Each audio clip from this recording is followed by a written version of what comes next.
paregoy, kumusta kayo mga paregoy? Ano nang balita sa inyo? I hope na okay lang kayo dyan ngayon mga paregoy. At ngayon, bago tayo magsimula, I would like to take this opportunity para mag-shoutout sa inyo mga paregoy. Shoutout tayo kay Jmar Official. Shoutout din tayo kay Jen Mans. Maraming salamat sa patuloy niyong pagsuporta sa channel na to. Mga paregoy, maraming salamat din sa mga nag-subscribe sa atin at sa patuloy na tumatangkilik sa channel natin na to. Okay, simulan natin to. Ang ituturo ko sa inyo ngayon ay ang kanta ng KAMIKAZEE. Okay? Ang kantang to ay ang Huling Sayaw. Sa version natin mga paregoy, ito yung version na acoustic version lang tayo. Okay? So, pwede ko kayong gawan ng full band setup na version nila kung gusto nyo yun. Pero, I really like this version. Lalong-lalo na paggamit kong acoustic guitar ko. Okay? So, simulan natin ito mga paregoy. Okay, so sa kantang to mga paregoy, ang tuning natin dito ay standard tuning. So, E, A, D, G, B, E. No need for capo sa kantang to mga paregoy. Okay, so ang structure ng kanta natin ay intro, tapos verse, tapos refrain, tapos chorus. Tapos, diretso tayo sa verse 2, refrain, tapos chorus. After ng chorus natin, magkakaroon tayo ng instrumental. After ng instrumental, magkakaroon tayo ng chorus, tapos chorus again, and then outro. So, yun na yun. Straightforward ang kantang to mga paregoy, and I hope na mag-enjoy kayo. So, simulan natin. Okay, so ang chords natin sa intro ay E, F sharp minor, A sustain 2, C sharp minor, open string, tapos B, tapos A sustain 2.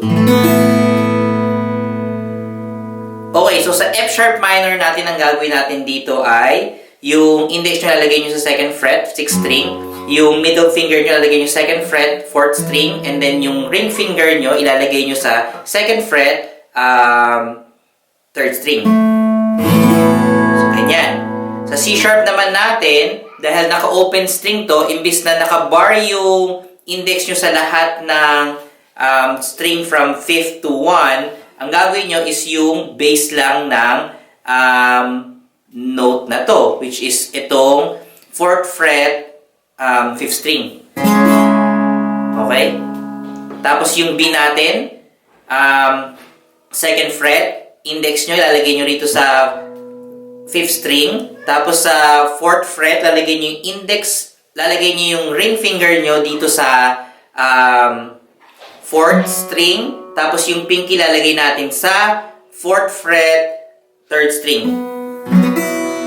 Okay? So, ganoon natin siya gagawin. So, sa intro, ang part nito is 2 times natin gagawin to. Pero, gawin natin yung riff na ginagawa sa 2nd part. Ang riff na to, gagawin natin to ng ganito. So, ilalagay natin yung index natin sa 9th fret from 4th, 3rd, 2nd, at saka 1st string. Okay? Tapos, ang next natin is yung middle finger natin, lalagay natin sa 10th fret, 2nd string. Ganyan. After nito, iuusog natin tong index natin dito sa 14th fret. Tapos, ang string na tinitipan natin is yung 4th, 3rd, 2nd, at saka 1st string. So, kung anong ginagawa nyo rin dun sa 9th fret. Okay? So, yun yung first part. Yung second part natin is ganun ulit. 9th fret. Lalagay natin yung middle finger natin dito sa 10th fret, 2nd string. Tapos, lalagay natin yung pinky natin dito sa 12th fret, 2nd string.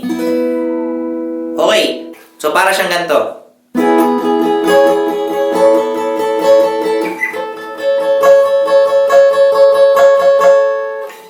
Second.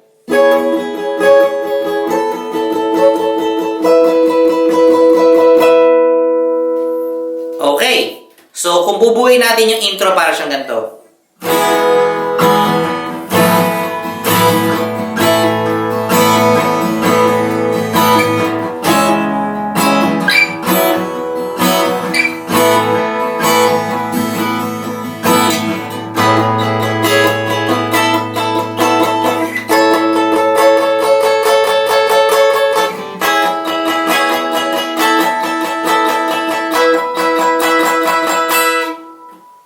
Okay, tapos nun, diretso tayo sa verse niya. So, sa verse natin, ang chords natin dito ay C sharp minor, B, tsaka A sustain 2. 4 times natin gagawin to mga pare ko eh. So, ang bagsakan niya parang ganito.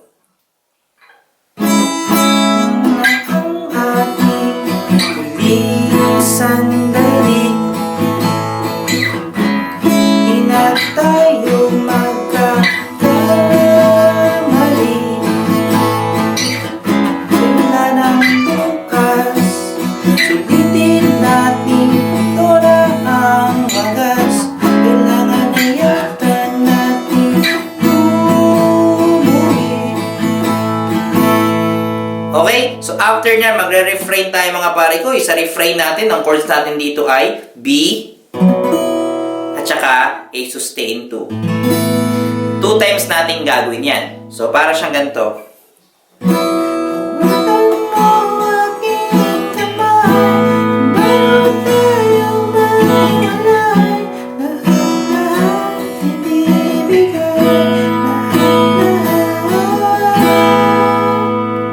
Okay, so after nun, diretso tayo ng chorus. Sa chorus natin, ang chords natin dito ay E,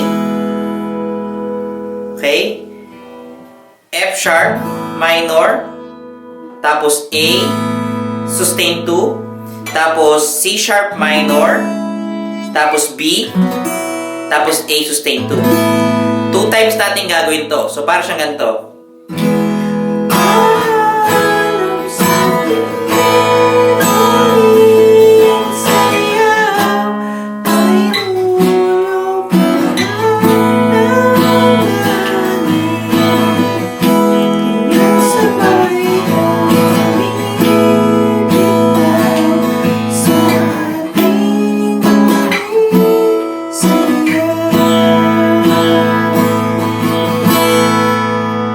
Okay, so after ng mga pare ko, diretso tayo sa verse 2. Ang kaganda na ito, yung verse 2, tapos yung refrain and chorus, ay parehas lang ng ginawa natin sa nauna. Okay? So, para siyang ganito. Di na malayan na, malalim na ang gabi, pero ayoko sanang magmadali. Kahit tamis, kahit sarap, ito na ang huli. Kailangan na yata natin umuwi. Hawakan mo aking kamay, bago tayo maghiwalay. Lahat-lahat ibibigay,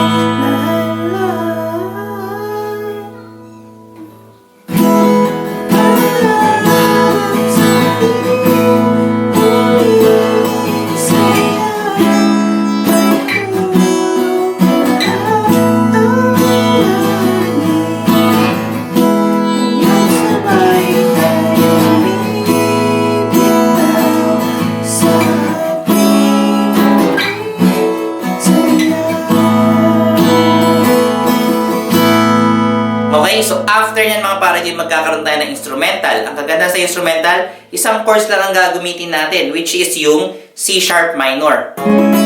Okay, 4 times ang count nito. So parang siyang ganito.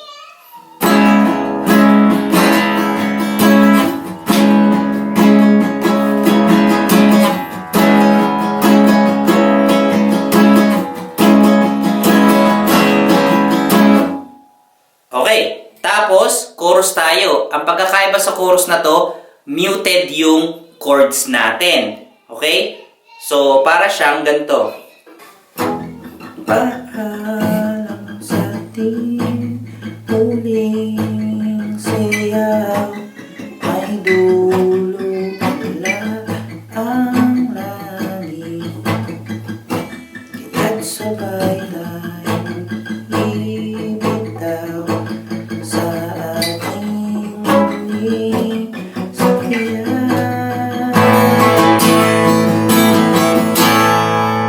And then, chorus ulit tayo. Tapos, after ng chorus na to, outro ulit tayo. Okay? So,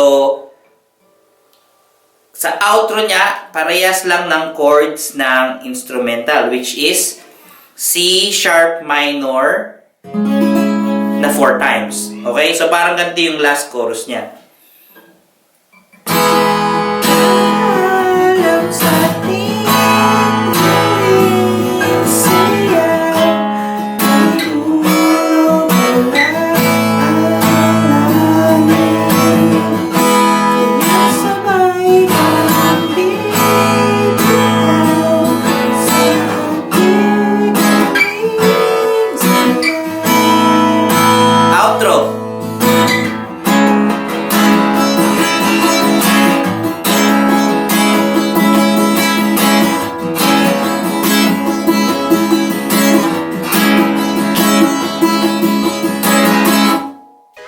Okay. So, I hope na nakatulong to sa inyo. I really like this version, yung acoustic version ng Huling Sayaw. At if you have more question sa ginawa natin, don't forget to write your comment down sa comment section. Okay? So, kung nagustuhan nyo to, huwag nyo kakalimutan na mag-like. At syempre, sa mga hindi pa nakapag-subscribe dyan, nag-subscribe na kayo at supportan natin ang channel to. O paano mga pare ko, kita-kits tayo next time.